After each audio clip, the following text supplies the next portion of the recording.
शुरुआत में हम इगी और मरीन नाम के जवान लड़का लड़की को देखते हैं जो बचपन से ही एक दूसरे से प्यार करते थे। लेकिन एक रात किसी ने मरीन की बेरहमी से हत्या कर दी और सबको ये लग रहा था कि ये हत्या इगी ने की है। हालांकि इगी को गिरफ्तार नहीं किया गया, मगर शहर के सब लोग उससे नफरत करते थे और हर वक्त 15-20 रिपोर्टर्स उसके घर के बाहर खड़े रहते ताकि इगी उन्हें अपना बयान दे सके। इन्हीं रिपोर्टर्स से बचने के लिए इगी अक्सर अपने माँ बाप के घर जाकर शांति ढूंढता। उसका परिवार उसे जेल से बाहर रखने की हर मुमकिन कोशिश कर रहा था, लेकिन सच तो ये था कि उन्हें भी यही लगता था कि इगी ही मरीन का असली कातिल है। खैर, इगी के बड़े भाई टेरी ने उसे विश्वास दिलाया कि वो हर कदम पर उसके साथ खड़ा है। इसके बाद इगी अपने बेस्ट फ्रेंड ली से मिला। ली ही इकलौता ऐसा इंसान था जिसे पूरा विश्वास था कि इगी बेगुनाह है। ली एक वकील था और उसने ही इगी को अब तक जेल से बचा कर रखा था। लेकिन कुछ देर बाद इगी को खबर मिली कि जिस फोरेंसिक लैब में मरीन की लाश रखी गई थी उसमें आग लग गई है और सारे सबूत जलकर खाक हो गए थे। अब उनके लिए इगी को बेगुनाह साबित करना और भी मुश्किल हो गया था। और तो और अब पुलिस को एक गुमनाम इंसान की गवाही मिल गई थी। उसने कत्ल की रात इगी को मरीन को घसीट कर अपनी गाड़ी में ले जाते देखा था। ये खबर सुनकर तो इगी और भी परेशान हो गया,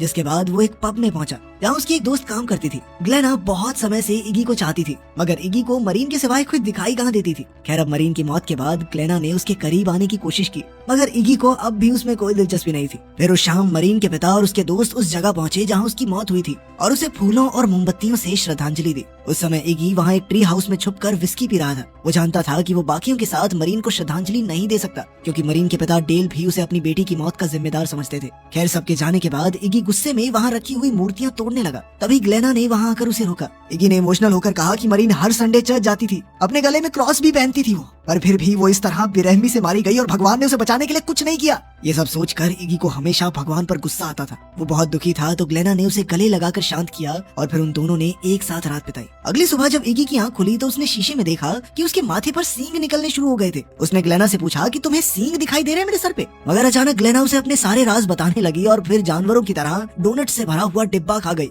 अब इगी को एहसास हो गया कि भाई ये कोई सपना नहीं है, तो वो अपना इलाज करवाने के लिए डॉक्टर के पास पहुंचा। उसने रिसेप्शन पर अपना फॉर्म भरा, पर तभी एक बच्ची हल्ला मचाकर अपने खिलौने इधर उधर फेंकने लगी। उसकी माँ उसे शांत नहीं कर पा रही थी, तो उसने अचानक इगी से कहा कि मेरा मन तो ऐसा कर रहा है कि इसे यहीं छोड़ के चली जाऊं। इगी को समझ नहीं आया कि अगर इसका मन कर भी रहा है तो मुझे क्यों बता रही है। वो घबरा कर रिसेप्शन पर आ गया, जहाँ रिसेप्शनिस्ट ने उस औरत को अपनी बेटी को बाहर ले जाने को कहा, क्योंकि उसके शोर की वजह से सब परेशान हो रहे थे। तभी वो बच्ची इगी के पास गई और कहने लगी कि वो अपनी माँ से नफरत करती है। खैर, कुछ देर बाद इगी डॉक्टर के कमरे में पहुंचा, जहाँ नर्स उसे बताने लग गई कि उसका बॉयफ्रेंड उसे धोखा दे रहा है। इगी को समझ नहीं आ रहा था कि उसके आसपास के लोग अपने सारे खुफिया राज उसको क्यों बता रहे हैं। खैर, फिर डॉक्टर आया और उसने कहा कि ये सींग तो भाई काटने पड़ेंगे। फिर ऑपरेशन से पहले इगी को बेहोश कर दिया गया। बेहोशी की हालत में इगी को वो दिन याद आया जब उसने मरीन को पहली बार चर्च में देखा था। उस दिन जाने से पहले इगी को मरीन जहाँ बैठी थी वहाँ उसका नेकलेस मिला, जो वो वहीं पर भूल गई थी। नेकलेस लौटाने के बहाने उन दोनों की बातचीत हो गई और वो अच्छे दोस्त बन गए। और फिर इगी मरीन को जंगल के बीचों बीच बना एक ट्री हाउस दिखाने लाया। उस दिन के बाद से ये जगह उन दोनों के लिए खास बन गई। जब इगी की आंख खुली तो उसने देखा कि ब्लेड उसके सर में फंसा पड़ा था और डॉक्टर और नर्स अपनी रंगरलियां मना रहे थे, जिनको देख के वो घबराकर तुरंत वहाँ से निकल गया। वो सीधा चर्च पहुंचा और फादर मोल्ड से मदद मांगने लगा, पर फादर उसे देखकर काफी ज्यादा घबरा गया। फादर कहने लगा कि भगवान तुझे तेरे पापों की सजा दे रहा है और इससे बचने का अब कोई रास्ता नहीं है। अब इगी को कुछ समझ नहीं आ रहा था, इसीलिए वो ली के पास गया, पर तब पता चला कि ली को उसके सींग दिखाई नहीं दे रहे थे। तब उसे एहसास हुआ कि अच्छे लोगों को ये सींग नहीं दिखते। खैर, फिर वो अपने माँ बाप के घर पहुंचा और अपनी माँ से मिला। अब उसकी माँ ने भी उसे बाकी लोगों की तरह अपने खुफिया राज बताने शुरू कर दिए। उसने कहा कि वो इगी की परेशानियां सुन सुनकर थक चुकी है और सच बताऊं तो मैं तुम्हें देखना तक नहीं चाहती। जब इगी को पता चला कि उसकी माँ को उससे इतनी दिक्कत है तो वो बाहर जाने लगा, पर तभी सामने से उसके पिता आ गए। उसके पिता ने कहा कि वो इगी से नफरत करते हैं, क्योंकि उसने जो मरीन के साथ किया वो किसी पाप से कम नहीं है। खैर, इगी जैसा भी हो उनका बेटा है, इसलिए उसे जेल से बचाने के चक्कर में उसके पिता ने ही फोरेंसिक लैब को आग लगाई थी। अब इगी समझ चुका था कि उसके पास किसी के भी राज जानने की शक्ति है, तो उसने इस शक्ति की मदद से मरीन के असली कातिल को ढूंढने का फैसला किया, ताकि वो सबके सामने अपना गुनाह कबूल कर ले। वो तुरंत अपनी गाड़ी में बैठकर उस पब की ओर निकल पड़ा ताकि उसे कोई सुराग मिल सके। लेकिन हमेशा की तरह इस बार भी कई रिपोर्टर्स ने उसे घेर लिया। जब रिपोर्टर्स ने उसे अपना बयान देने को कहा तो इगी कहने लगा कि तुम लोग आपस में मुकाबला करके ये तय क्यों नहीं कर लेते कि मेरे साथ एक धमाकेदार इंटरव्यू कौन करेगा। उसके ये कहते ही रिपोर्टर्स ने एक दूसरे पर हमला बोल दिया और वहाँ तमाशा शुरू हो गया। इसी दौरान इगी चुपचाप पब में घुस गया। वो ये जानना चाहता था कि किस इंसान ने पुलिस को उसके खिलाफ झूठी गवाही दी है। वहाँ मौजूद लोगों से बात करके उसे अपना जवाब भी मिल गया और वो अपनी गाड़ी में लौट आया। गाड़ी में उसे एंगेजमेंट रिंग दिखाई दी, जो वो मरीन को उस रात पहनाने वाला था जिस रात उसकी हत्या हुई। इस सरप्राइज के बारे में सिर्फ ली और टेरी जानते थे और प्लान के मुताबिक वो मरीन के हाँ कहने के बाद पब में आकर उसके साथ जश्न मनाने वाले थे। अगर उस रात जब इगी मरीन से मिला तो मरीन ने कहा कि वो लॉस एंजलिस जा रही है और अब वो इगी के साथ नहीं रह सकती। उसी पल एक वेट्रेस उसका ऑर्डर लेने आई, पर जब उसने देखा कि वो एक जरूरी बात कर रहे हैं तो उसने बाद में फिर से आने का फैसला किया। अब इगी और मरीन की बहसबाजी में इगी को लगने लगा कि मरीन को किसी और आदमी से प्यार हो गया है, इसीलिए वो रिश्ता तोड़कर जा रही है। मगर मरीन बिना कुछ कहे वहाँ से उठकर चली गई। कुछ ही देर में जब इगी बाहर आया तो वहाँ टेरी भी मौजूद था, मगर इगी गुस्से में अपनी गाड़ी में बैठा और तेजी से वहाँ से चला गया।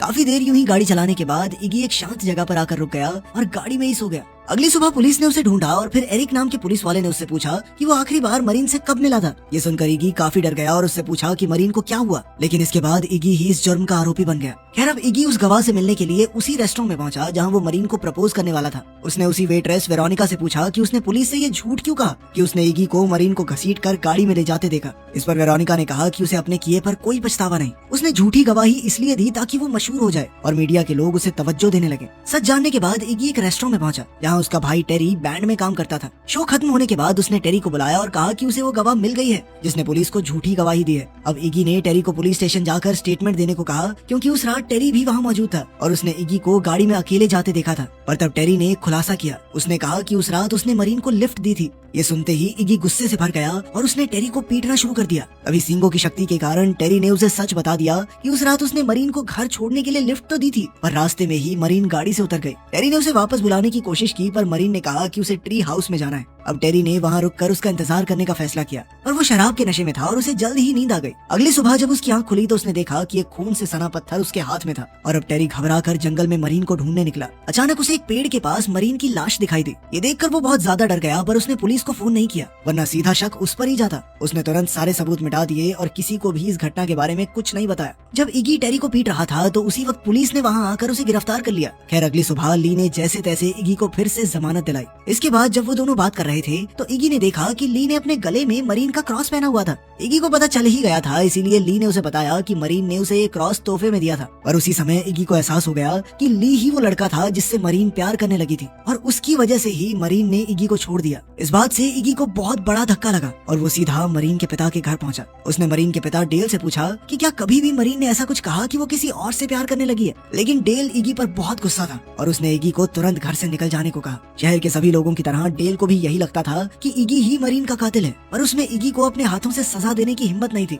ऐसा इसलिए था क्योंकि डेल दिल का अच्छा इंसान था और इसीलिए उसे इगी के सींग तक दिखाई नहीं दे रहे थे। खैर फिर रात को इगी एक सुनसान बिल्डिंग में पहुंचा और पत्थरों पर सर पटक पटक कर अपने सींग तोड़ने की कोशिश की। अभी उसने देखा कि ये पूरी जगह सांपों से भरी हुई थी और वो सब उसी की ओर आ रहे थे। इगी ने उसी वक्त एक लकड़ी से अपना बचाव करने की कोशिश की, पर जल्द ही उसे एहसास हुआ कि ये सांप उसे नुकसान नहीं पहुंचाना चाहते। फिर एक सांप धीरे धीरे उसके कंधे तक आ गया और उसके गले में लिपट कर बैठ गया। उसी पल इगी के मन में उन सभी लोगों से बदला लेने की आग जल उठी जिन्होंने उसके साथ गलत किया था। अब उसने सबसे पहले वेरोनिका से बदला लेने का फैसला किया। रात को वेरोनिका रेस्टोरेंट बंद करके अपनी गाड़ी में बैठी और लिपस्टिक लगाने लगी, लेकिन वो ये नहीं जानती थी कि पूरी गाड़ी सांपों से भरी हुई थी। एक ही पल में सभी सांपों ने एक साथ वेरोनिका पर हमला बोल दिया। वेरोनिका जख्मी हालत में गाड़ी से बाहर गिर गई, जहाँ इजी उसके सामने खड़ा था। इजी ने कहा कि ये उसकी गलती की सजा है। खैर बाद में इगी ने ली को मिलने बुलाया। उसने ली से पूछा कि उसका मरीन के साथ कितने समय से चक्कर चल रहा है। ली ने कहा कि वो कुछ महीनों से साथ थे और जब मरीन की मौत हुई तो उसे यकीन था कि इगी बेगुनाह है, वरना वो इगी को जेल से कभी नहीं छुड़ाता। ये सुनकर इगी ने ली को सजा देने का इरादा छोड़ दिया क्योंकि उसे लगा कि ली एक अच्छा इंसान है। मगर जाने से पहले उसने ली के गले से मरीन का नेकलेस निकाल लिया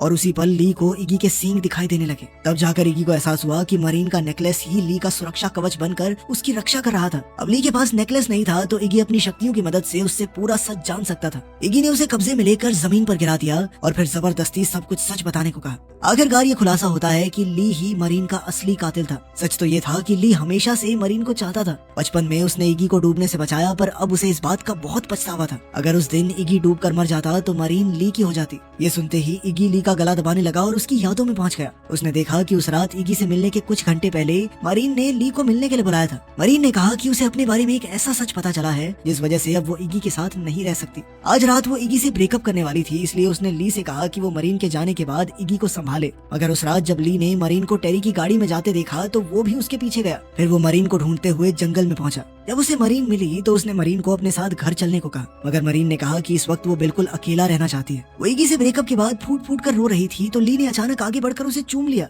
और कहने लगा कि तुम्हें अपने आप को अकेला समझने की जरूरत नहीं है। असल में ली को लगा कि मरीन ने इगी को इसलिए छोड़ा है क्योंकि वो ली से प्यार करती है, पर मरीन ने उसी पल उसे दूर हटाते हुए कहा कि वो मरते दम तक सिर्फ इगी से ही प्यार करेगी और उसने ली के बारे में तो कभी इस तरह सोचा भी नहीं। इधर असलियत में ली ने अचानक खड़े होकर इगी पर हमला कर दिया। ली ने बताया कि जैसे ही उसे पता चला कि मरीन उससे प्यार नहीं करती और उसका इतने साल का इंतजार बर्बाद हो गया है तो वो गुस्से से आग बबूला हो गया। उसने तुरंत पास पड़ा एक हथियार उठाया और जोर से मरीन के सर पर दे मारा। इसके बाद उसने मरीन का नेकलेस चुराया और खून से सना पत्थर टेरी की गाड़ी में रख दिया ताकि मरीन की मौत का शक टेरी के ऊपर चला जाए। अब ली ने इगी पर कई बार जोरदार वार किए जिससे इगी बेहोश हो गया। फिर ली उसे घसीटकर उसकी गाड़ी में ले गया। अब उसका प्लान था कि वो पुलिस को बताए कि इगी को मरीन की हत्या करने का बहुत पछतावा था, इसलिए उसने ली के सामने अपना गुनाह कबूल किया और फिर मर गया बेचारा। ली ने इगी पर बहुत सारा तेल छिड़क कर गाड़ी को आग लगा दी और उसी समय इगी ने गाड़ी चलाकर सीधा समुद्र में गिरा दी। कुछ ही घंटों बाद पुलिस ने सबको इगी के मरने की खबर दी, मगर उस रात इगी जिंदा बच निकला था। समुद्र से बाहर आने के बाद वो सीधा मरीन के पिता डेल से मिलने गया।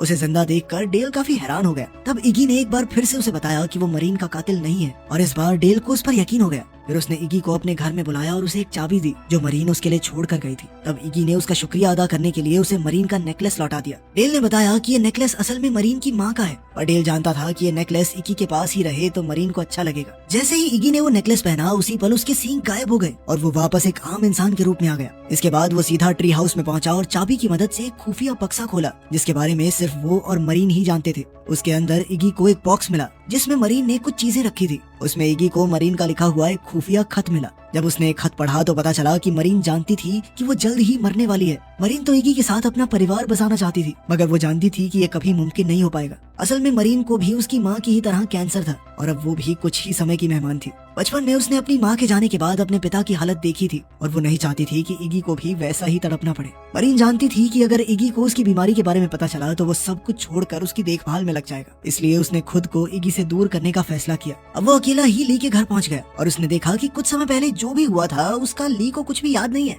क्योंकि उस समय वो सींगों की शक्ति के वश में था। खैर अब इगी ली को सैर के बहाने जंगल की ओर ले गया और बिल्कुल उसी जगह आकर रुका जहां उसने मरीन की जान ली थी। अब ली को एहसास हो गया कि उसका पर्दाफाश हो चुका है, पर उसने इगी को समझाने की कोशिश की कि वो बेगुनाह है, मगर इगी तो पहले ही उसके मुंह से सच सुन चुका था, इसलिए वो जानता था कि ये सब एक नाटक है। अब तो इगी बस ली की जान लेकर बदला पूरा करना चाहता था, पर फिर भी इगी ने खुद को रोका और ली से कहा कि तुम खुद जाके अपने आप को पुलिस के हवाले कर दो। उसी समय एक पुलिस वाले के साथ टेरी वहां आ पहुंचा और पुलिस वाले एरिक ने ली पर बंदूक तान दी। इगी को जिंदा देखकर एरिक समझ गया कि जरूर ली ने ही उसे मारने की कोशिश की होगी, इसलिए अब वो मरीन की मौत का प्राइम सस्पेक्ट बन गया था। अब ली के पास कोई दूसरा चारा नहीं था, इसलिए उसने अपना गुनाह कबूल कर लिया। मगर उसी पल अचानक उसने एरिक के हाथ से बंदूक छीनकर टेरी की टांग में गोली चला दी। जब इगी ने उससे बंदूक छीनने की कोशिश की तो ली ने गोली चलाकर पुलिस वाले की खोपड़ी उड़ा दी और टेरी को धमकी दी कि अगर पास आने की कोशिश की तो वो उसे भी मार डालेगा। अपने भाई की जान को खतरे में देखकर इगी ने अपनी गर्दन से वो क्रॉस निकाला और उसकी पीठ में 2 पंख निकल आए, मगर जैसे ही वो उड़ने लगा उसके पंख आग पकड़ लेते हैं और उसका पूरा शरीर जलकर राख हो गया। उसी पल इगी पूरी तरह से एक डीमन में बदल गया और इधर ली ने उस पर तब तक गोलियां चलाई जब तक उसकी बंदूक खाली नहीं हो गई। कई बार गोली लगने के बावजूद भी इगी को कोई फर्क नहीं पड़ा, जिसके बाद ली अपने घुटनों पर बैठकर उससे माफी मांगने लगा। इतना सब होने के बाद भी इगी को अपने पुराने दोस्त पर दया आ रही थी, लेकिन एक बार फिर से वो ली को पहचानने में धोखा खा गया। ली ने मौका मिलते ही राइफल से उसके घुटने पर वार किया और एक तीखी चीज उसके पेट में घुसेड़ दी। इगी दर्द में था लेकिन भागता हुआ ली की तरफ गया और अपना सींग उसके पेट के आर पार कर दिया। फिर उसने ली को दूर फेंक कर मारा और अपने सांपों को उसे खत्म करने का आदेश दिया। कई सारे सांपों ने मिलकर उस पर हमला कर दिया और एक तो उसके मुंह में ही घुस गया। अपने प्यार का बदला पूरा हो जाने के बाद इगी भी आखिर में मर गया। दरअसल धरती पर उसका काम पूरा हो चुका था और अब वो इस दुनिया से दूर हमेशा हमेशा के लिए मरीन के साथ ही रहेगा।